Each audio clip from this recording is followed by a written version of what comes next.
네, 안녕하세요. 6월 20일, 네, 주요 뉴스입니다. 또 오늘 하루도 다들 또 고생하셨습니다. 네, 월가에 부는 10월 바닥론, 네, 과거에 또 수십 년의 또 경험치, 네, 팩트를 또 분석을 했다고 합니다. 그 분석 상으로 한 10월 달 정도에 네, 바닥론이 나오지 않을까, 바닥 정도가 나오지 않을까라고 이야기를 하고 있는 상황인데요. 네, 영상 한번 같이 한번 보시도록 하겠습니다.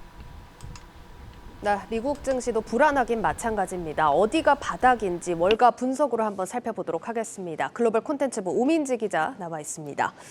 오 기자, 일단 지금 전 세계 시장이 다 비슷한 상황입니다. 이게 저점인지 아닌지 이 부분을 가장 궁금해하실 텐데 어떤 분석들 나와 있습니까? 맞습니다. 가장 중요한 부분은 지금이 저점인지 아니면 더 떨어질지일 텐데요. 아쉽지만 이 월가에서는 아직도 저점이 아닐 수 있다라는 경고를 보내고 있습니다. 이 뱅크 오브 아메리카에서 분석한 데이터를 가져와 봤는데요. 지난 6월 13일 공식적으로 이 S&P 500 시장이 약세장에 진입을 했습니다. 네. 이를 포함해서 총 20번의 약세장이 140년 동안 있어 왔는데요. 뱅크 오브 아메리카에서는 과거에 있었던 약세장의 양상을 살펴보고 지금의 증시가 어떻게 될지 예측해 봤다고 합니다. 예, 과거 약세장 지금 이제 살짝 나와 있는데 양상이 어땠습니까, 과거에? 먼저 이 과거 약세장들의 평균 기간은요, 289일이었습니다. 이 점에서 추정을 해보면 6월 13일에 진입을 했다고 했잖아요. 예. 그래서 올해 10월 19일이 되면 약세장이 종료될 수 있다라는 분석인 거고요. 또 평균적으로 이전의 약세장들이 고점에서 바닥까지 37.3% 하락을 했다고 합니다. 예. S&P 500이 지난 1월 4일에 4,800을 넘어서면서 사상 최고치를 기록했는데요. 그러니까 이날을 기준으로 보면 S&P 500은 3,000선까지 떨어질 수 있다는 겁니다. 예, 그렇습니다. 일단 분석대로라면 S&P 500이 10월까지 3,000선까지 떨어질 수 있다 이런 얘기인데 지금이 3,600선입니다. 600포인트 하락이면 하락폭이 적지 않은데요. 그래도 실제로 이런 과거 약세장과 비교를 해서 실제 이런 식으로 양상이 흘러간다면요. 미국 증시에도 희망은 있다라고 볼 수 있는 건데요. 하반기부터는 지수 회복을 기대해도 좋다라는 월가 전문가들도 속속 나오고 있습니다. 이 연준이 긴축 속도를 조정할 것이라는 기대감 때문인데요. 들어보시죠. What we think is in the back half of the year, you're going to see the Fed begin to take their foot off the accelerator of tightening monetary policy, which then will fuel the markets once again. So we do think heading into the year end that we will see the market begin to recover. Whether we hit the all-time highs again, that's pretty unlikely at this point, but we do see the market recovering towards the end of the year. 네, 추가 하락에 대한 경고가 좀 나왔지만 그래도 지금 저점 확인이 가장 시급한 문제인 만큼 10월이라도 저점이 확실하면 다행인 상황입니다. 일단 단기 약세는 좀 확실한 부분이다라는 예측들이 많은 것 같은데 그럼 약세장에서의 투자 전략은 어떻게 가져가야 될까요? 역시나 이런 약세장에서도 선전할 수 있는 종목을 고르는 것이 중요할 텐데요. 네. 그래서 과거 약세장에는 어떤 종목들이 선전을 했는지 한번 살펴보겠습니다. 대표적인 약세장이었던 IT 버블 당시 하락장과 금융위기 하락장을 한번 살펴봤는데요. 두 경우에 수익률이 선방했던 업종들은 공통적으로 이 이익 성장의 전망이 좋았다는 특징이 있습니다. 이 IT 버블 하락장에서는요. 가정, 개인용품이 또 그리고 헬스케어, 장비 서비스, 또 은행, 소비자 서비스가 상위를 차지했고요. 금융위기 하락장에서는요. 제약과 생명과학, 음식료와 담배 업종, 또 통신 서비스가 상위를 차지했습니다. 이 안정적인 수요를 기반으로 해서 이익 증가의 변동성이 작은 필수 소비, 또 헬스케어 등 방어 업종이 눈에 띄는데요. 두 경우 모두 경기 침체를 겪었기 때문에 이 실적의 타격이 적거나 회복이 빠를 것으로 기대되는 업종이 선전을 했던 겁니다. 과거 사례를 봤을 때 이익 회복이 빠르거나 타격이 덜한 업종이 유리할 수 있다라는 분석입니다. 그러면 이번 하락장에서는 어떤 업종이 그런 사례를 보여줄까요? 네, 이 KB증권에서 분석한 자료에 따르면 8개 업종이 이 내년도 이익 전망이 긍정적인 것으로 꼽히고 있습니다. 예. 특히 에너지와 소재 업종에서 전망 상향이 좀 두드러졌는데요. 이 두 업종은 소비자 물가 상승 시에 마진이 개선되는 수혜를 볼 수 있다라는 장점이 있습니다. 네. 게다가 또 지정학적 리스크 때문에 원자재 가격의 하방 압력이 약하다는 점도 긍정적으로 평가되고 있습니다. 그러면 이번 약세장에 대비해서는 에너지와 소재 업종 좀 주목하라 이렇게 정리를 할 수 있겠네요. 맞습니다. 이 인플레이션과 또 연준의 긴축 정책에 맞설 수 있는 업종들로 이 두 업종이 업종이 꼽힌 건데요. 데일리 FX의 디에고 콜만 시장 분석가도요. 유가가 이미 많이 올랐지만 여전히 견조한 성장 전망을 가지고 있다라고 평가를 했습니다. 예. 또 만약에 석유 수요가 다소 냉각되더라도 석유 시장이 극도로 타이트해졌고 또 구조적인 공급 부족으로 하방 압력이 적다는 점도 긍정적으로 평가를 했습니다. 소재 부문 역시 인플레이션으로 가격이 계속 오르고 있고요. 인플레이션이 단기에 잡힐 가능성이 낮다고 평가되고 있는 만큼 업종에는 호재가 될 수 있는 겁니다.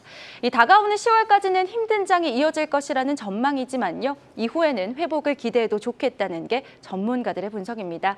이 이익 개선이 기대되는 업종들로 하락장을 이길 수 있는 투자 전략 세우시면서 대비하시는 게 좋을 것 같습니다. 네, 일단은 10월까지 단기 변동성 월가에서 강하게 예고가 나오고 있습니다. 주의하셔야겠고요. 여기에 맞게 단기 포트폴리오 재편도 필요해 보입니다. 지금까지 고웨스트 우민지 기자였습니다.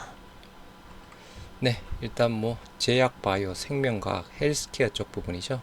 일단 그리고 그죠, 우리 국내 제약 바이오 섹터 같은 경우에도 한 2, 3년 정도 약간 사이클, 지금 현재 제약 바이오 섹터 2년 가까이 하락하고 있는 상황입니다. 지금 하락장에 대한 뭐 약세장에 해당되는 상황, 제약, 헬스케어 관련 섹터 충분히 조금 상승 가능성은 많이 있겠죠. 일단 10월달 바닥론, 또 봐야죠. 네, 넥스트 칩 공모가 최상단 초과한 13,000원으로 확정이 되었다고 합니다. 자율주행차용 시스템 반도체 업체는 넥스트 칩이라고 하는데요. 21일, 22일 일반 투자자 대상 청약 접수를 한 이후에 7월 1일 날 코스닥에 입성 예정이라고 합니다. 네, 공모가 희망 분비 최상단을 넘어서서 13,000원으로 확정이 되었다고 하고, 넥스칩 오는 21일에서 22일 일반 공모주 청약을 또 접수를 한다고 합니다.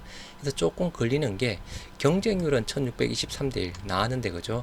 의무보호 확약 물량이 전체 물량의 11.5%밖에 안 되는 상황입니다. 이게 조금 좀 단기적으로는 물론 그죠, 하루 이틀은 아무 의미 없는 상황이고 이게 조금 걸리는 상황입니다.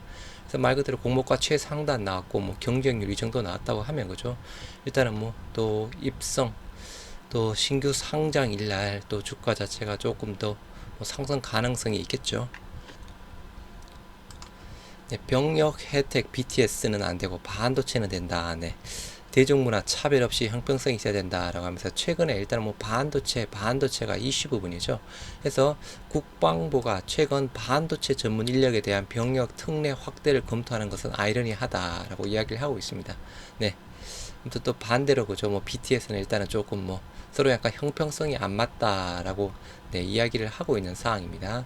그래서 뭐 또 뭐 여러 가지 또 이슈 사항이 있죠. 또 이런저런 또 문제 부분이 있네요.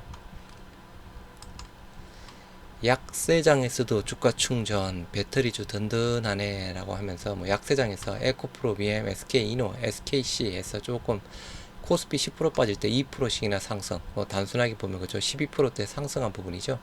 원료값이 안정, 전기차 수요 긍정적, 원료값이 안정적인가요? 요즘 요거는 조금 물가 상승기 실적 방어 돋보인다 해서 정권과 삼성 SDI가 최선호주, 계속 그죠, 삼성 SDI가 뭐 저평가 최선호주라고 이야기를 했던 상황이었는데, 아무튼 뭐 지난주 삼성 SDI 같은 경우는 시티증권에서 매도 리포트가 나오면서 많이 조금 떨어졌던 상황이었고, 이익 늘어나는 배터리 밸류체인에서 배터리 관련주 2분기 영업이익 변화, 기존에 5천억에서 1조 원대 해서 이렇게 거의 100% 가까이 급등하는 부분으로 SK이노베이션 자체가 그죠, 최근에 많이 급등을 했다가 다시 조금 빠졌던 상황이었죠. 그래서 다시 요즘 조금 더 상승세를 보이고 있는 상황이고, 삼성 SDI 2,900억에서 3,900억, 에코프로 BM 290억에서 649억, 그리고 LNF 57억에서 696억.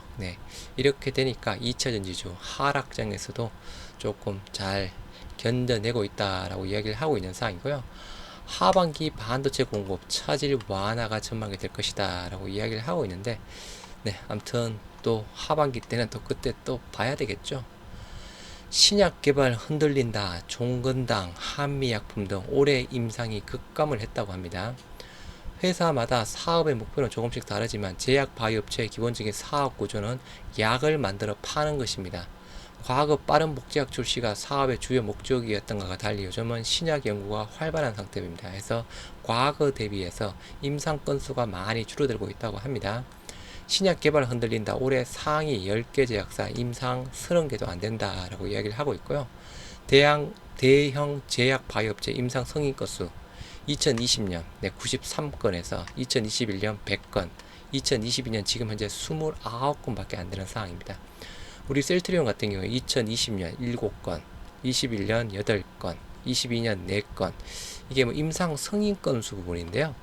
22년 올해의 임상 승인난 부분, 네, 일단 뭐 케미컬 쪽이 조금 많이 차지를 하고 있죠. 네, 임상 승인난 부분, 네, 케미컬 쪽이, 네, 아무튼 뭐 셀트리온도 일단 나름대로 뭐 열심히 그죠.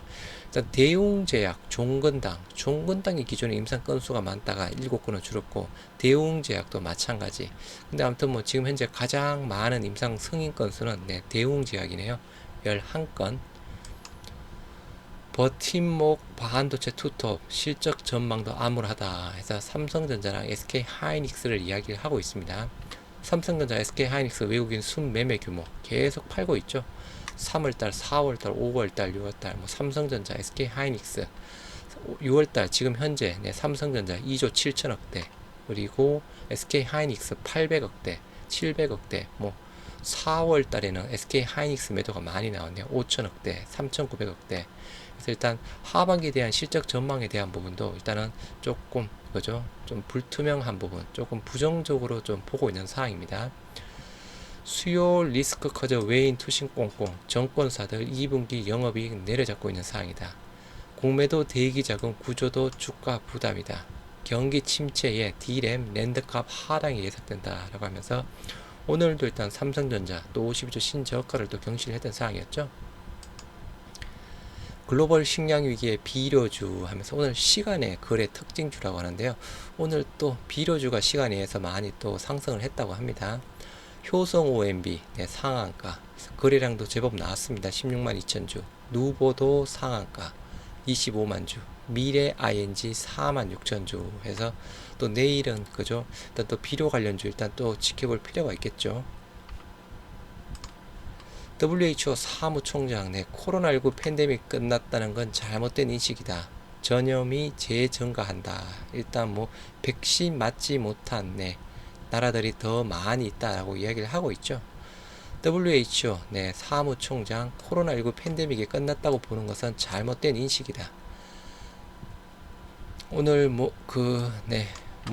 장관 회의에서 많은 나라에서 모든 규제가 풀렸고 팬데믹 이전의 삶으로 돌아간 것처럼 보이는 진전이 있지만 팬데믹이 끝났다는 인식은 잘못된 것이다.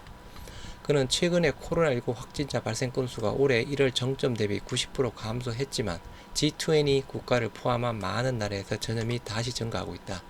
전 세계 인구의 40%가 백신 미접종 상태다. 그리고 전문가들 그저 올 여름, 가을쯤에 다시 재유행이 될 것이다. 라고 이야기를 하고 있는 상황이죠. 네. 아무튼 뭐 오늘은 조금 이렇게 간단한 뉴스 부분이었습니다. 아무튼 오늘 우리 코스피 코스닥 많이 떨어졌는데 그죠? 내일은 조금 반등을 보여줬으면 좋겠네요.